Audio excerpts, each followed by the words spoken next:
Here you're seeing the progression of a week-long art test that I designed for my portfolio development class. With the final months of my last semester of college coming to a close, I've spent a massive amount of time focusing on portfolio development and figuring out my niche in the industry.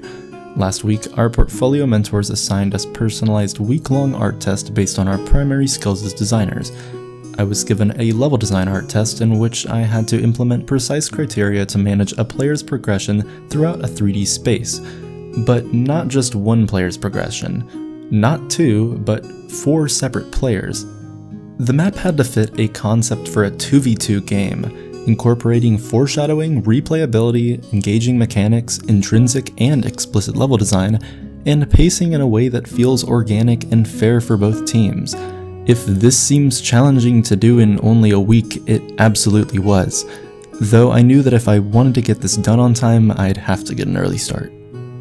I started brainstorming as soon as my professor assigned the test. I didn't want to do a classic shooter. I wanted the player's experience to be unique on each team.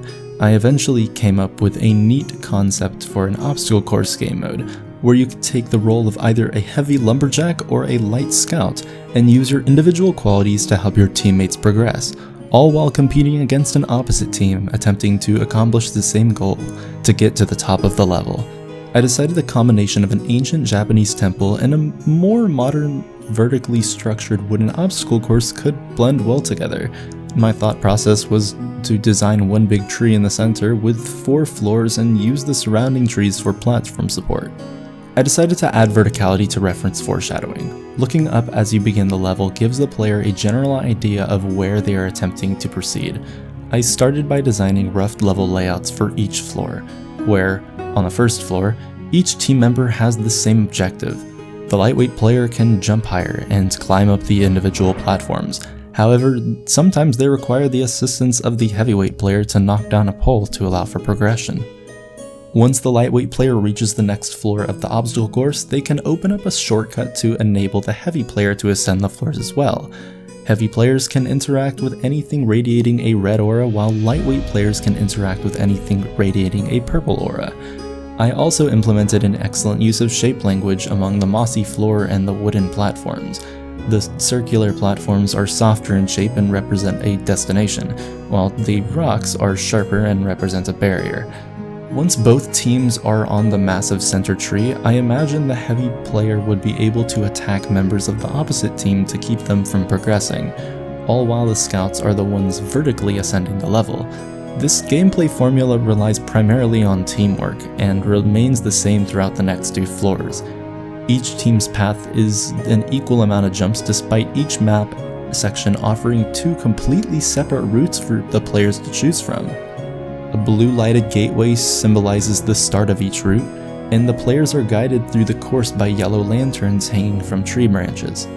However, once the scouts of each team reach the final floor of the obstacle course, the pacing of the match speeds up. The gateways are greeted with a blue and red lantern on this floor. While the blue path requires the heavy's assistance, the red path does not.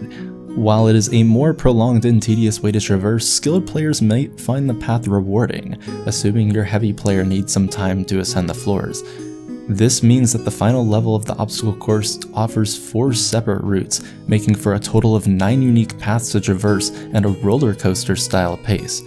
In addition, with each team member having a completely different role each go around, this map offers a massive amount of replayability.